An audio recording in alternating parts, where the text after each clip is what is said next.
Excellencies, distinguished participants, ladies and gentlemen, I would like to start by thanking the President of the General Assembly, His Excellency Mr. Miroslav Lajcik, for the invitation to moderate the panel on contribution of the water decade to the implementation of water-related SDGs, addressing challenges and seizing opportunities through strengthening cooperation and partnerships. I now invite our fifth speaker, Mr. Sadhguru, a yogi, mystic, and visionary, to deliver his remarks.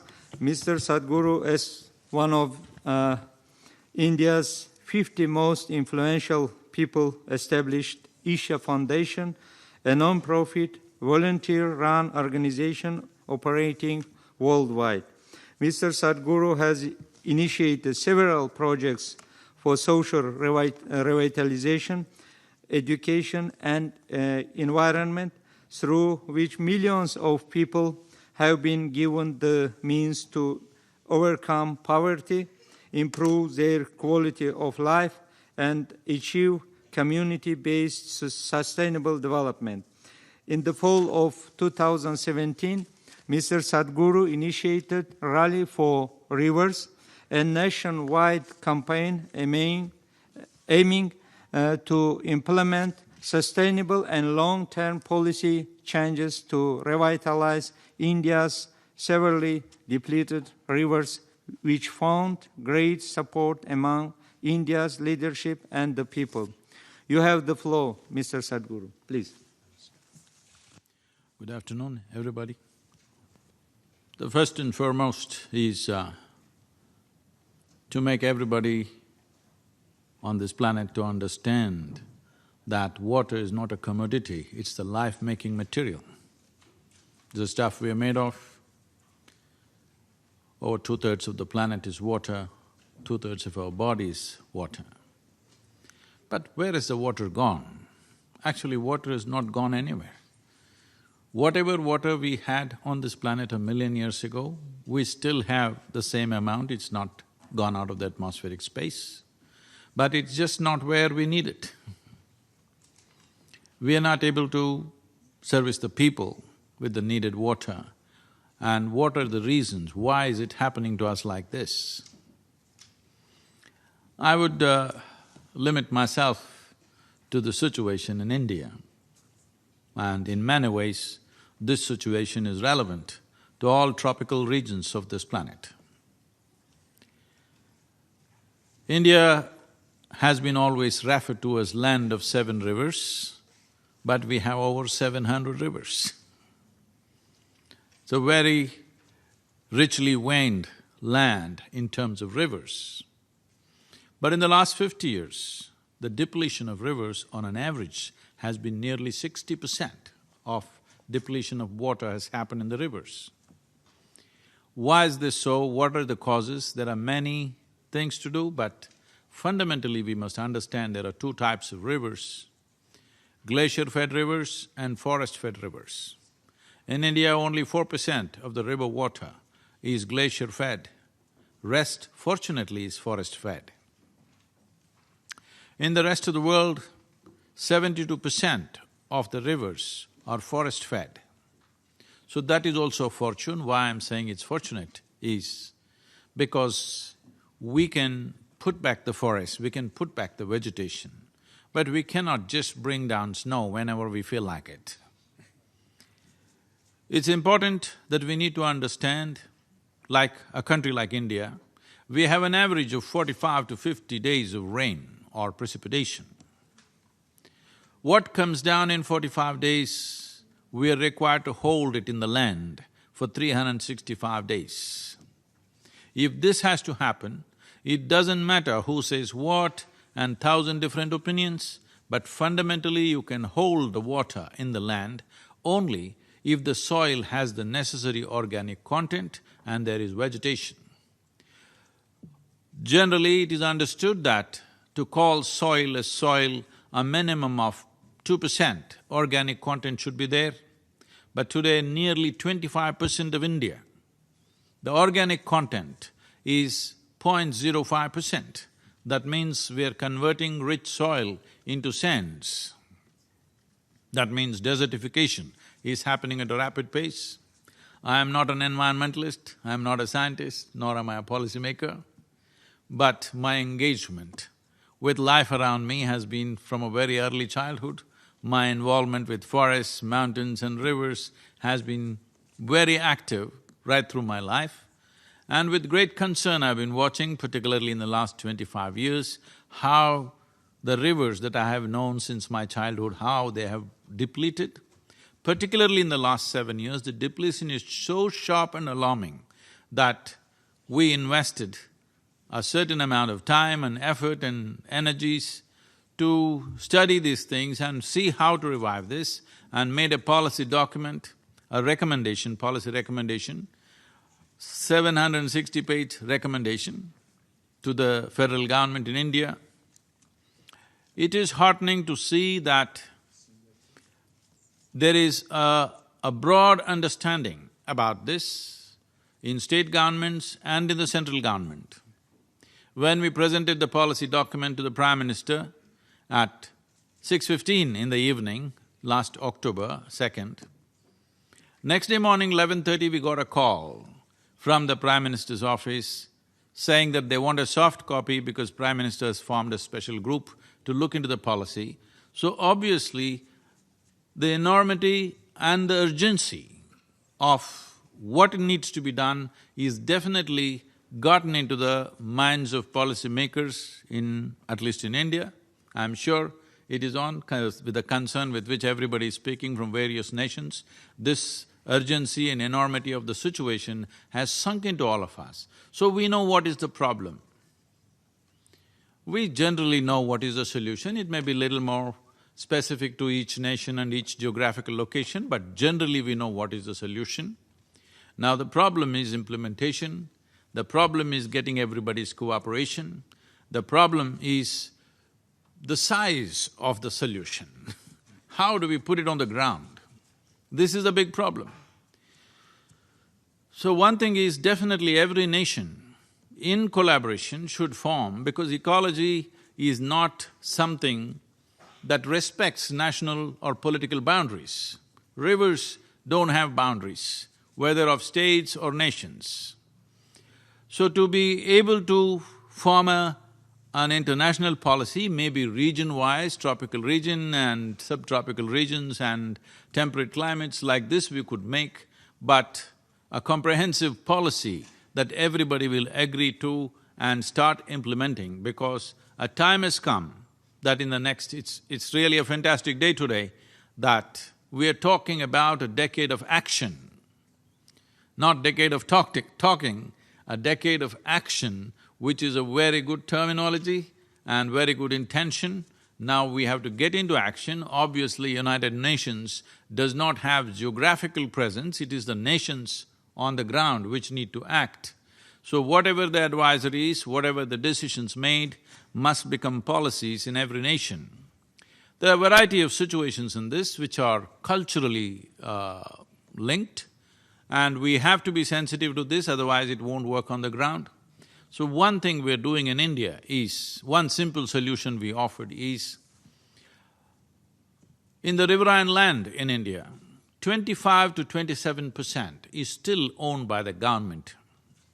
So we are talking about all the government-owned lands except for allocations for next 50 years of development. Except for that, everything else must be converted into forests. The remaining nearly 70% of the land is farmland. You cannot ask a poor farmer who is fighting for his survival to save the river or ecology or the world. So, we have an economic plan with significant ecological impact, that is, a minimum of 1 kilometer on either side of the river should become tree-based agriculture. We have in small models proven that by moving from crop-based agriculture to tree-based agriculture, the farmer's income can go up anywhere between 3 to 8 times. And this is an economic plan, but significant ecological impact will happen. There are encroachments, there are sand minings, and there are various other things. For all these things, we have a policy recommendation. These recommendations are very implementable and practical, which is relevant to every tropical nation, as I said earlier. But the important thing is we need to understand these are the two types of rivers we have, forest-fed and glacier-fed. Glacier-fed rivers, we just have to look up and pray that something right happens. But forest-fed rivers, we can revive. Fortunately, it's more than 70% of the world's rivers, and over 90% of Indian rivers are forest-fed. So, getting them back is not such a big challenge if there is a committed approach to this. Maybe we will not be able to put back forests, but we can definitely put back tree cover in the form of tree-based agriculture. For example, India is right now importing nearly $7 billion worth of timber. So we are trying to get a policy across that there was a colonial policy that if you cut a tree on your land, you can't transport it, you need permission to do it. We are trying to take away these old rules so that people will be encouraged to plant forest trees on their land because it'll be an economic proposition. Without making ecology, without marrying ecology and economy, there is really no solution, because if there is no economic benefit, getting the masses involved is not going to happen. A dynamic policy is needed, but very important thing is a mass involvement of people. Without people's participation, this is not going to happen, and people's participation will not come unless there is economic benefit attached to it.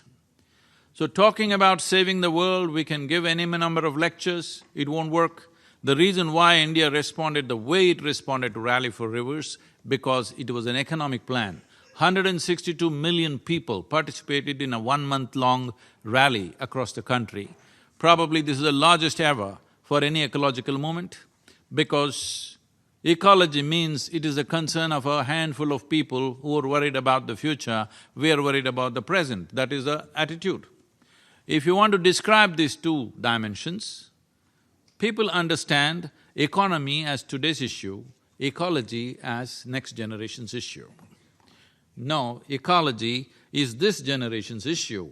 This has to be made an urgent possibility, and whatever we do, unless we make ecology into a lucrative process for the large number of people involved in it, large masses of people will never involve themselves in making this happen. When we look at the water depletion that's happened, we live in southern India, and the kind of depletion happened, today it's in news that Bengaluru city, which is known as Bangalore in the rest of the world, when I was a child, there were over 1,020 ponds and lakes in Bangalore city and 3 perennial rivers. I'm talking about perennial water bodies. Today, there is no trace of these rivers, we don't even know where they are anymore. Everything is built upon. And only 82 lakes and ponds existing. Out of this, 44 of them are just sewage water. Only about 36 to 37 perennial water bodies have actual water, rest is all sewage. This has happened in 40 years' time. This is what we are doing. This is the pressure of population.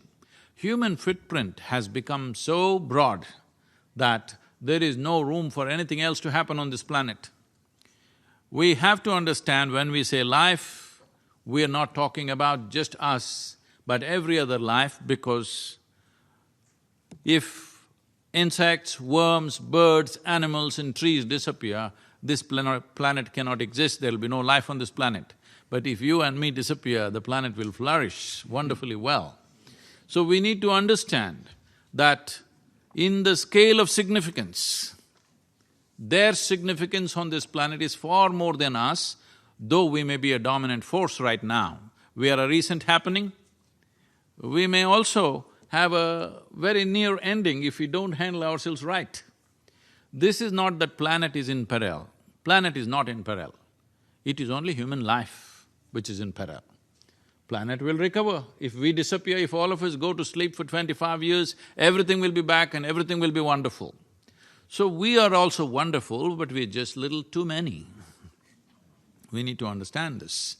In 2000, at the beginning of 20th century, we were just 1.4 billion people. Today we are 7.3 billion people. In 2050, United Nations is projecting we could be 9.6 billion people. Why are we making predictions like astrologers? Why don't we have a plan by 2050 what population we want to have? Because this planet can only sustain that many.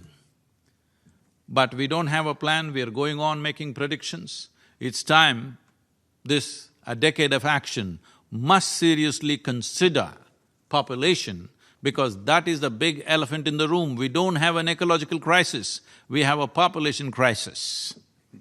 We're just too many people.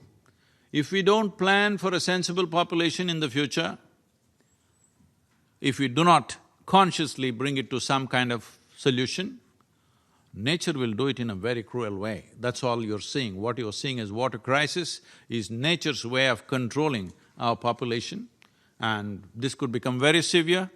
And from what I see, India and some of the African nations will take the first beating on the way. They will get the first beating. In fact, the most severe impact will be on India and African nations.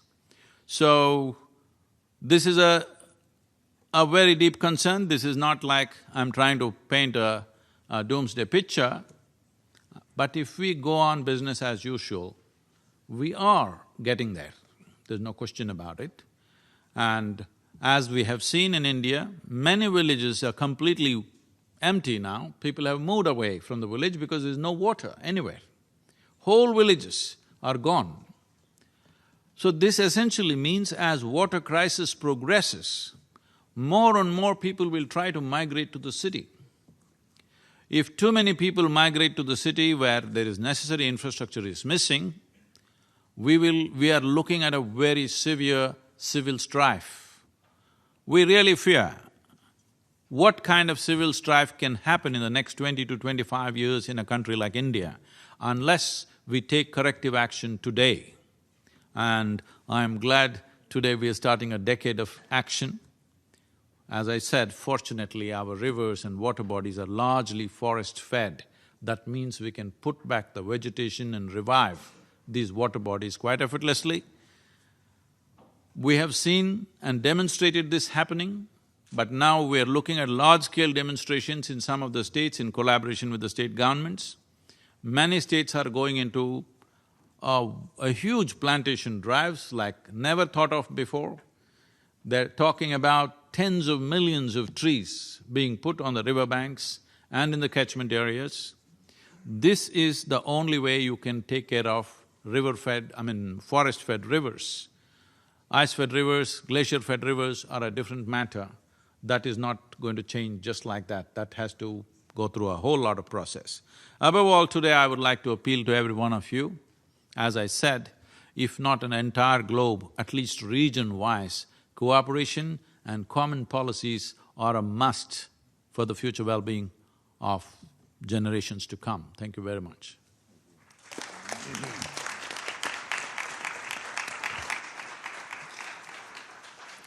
I thank Mr. Sadhguru for his very interesting remarks. There is no doubt that your great experience and initiatives will raise awareness across the world regarding deteriorating conditions of rivers and encourage people to take actions. Your remarks have certainly enriched our discussions. Excellencies, dear participants, I now open the floor for comments and questions. First, on my list is Mr. Peter Ng, Chief Executive of Public Utilities Board, Head of the Singapore National Water Agency. Please, the floor is yours. Excellencies, do you agree with me that portable reuse should be made a priority for the world if we are serious about achieving SDG 6. And if you do, then surely the UN has to play a leading role in this. It has to become an advocate for the endless reuse of water.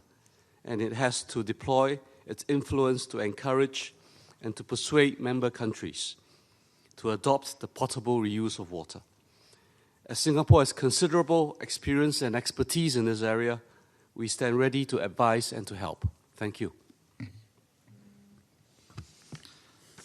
I thank Mr. Peter Ng, the distinguished participants. The floor for comments and questions is open. Please, if you want to make any comments, please press your microphones. Excuse me, can I say something?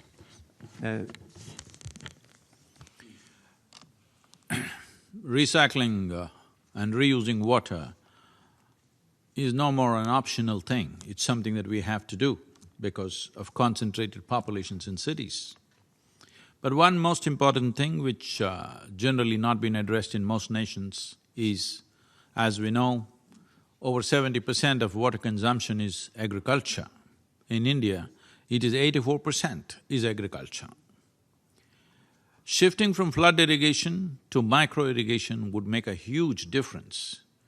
But micro-irrigation has its problems when land holdings are very small. So aggregating the irrigation process is an important part of this. Only if we do that, water consumption could come down in a way that it's significant and noticeable. Reuse of city water, whatever domestic water we use, is definitely has to be done, there's no question about that. But micro-irrigation, moving into micro-irrigation, aggregating irrigation process is a very important step that nations need to take.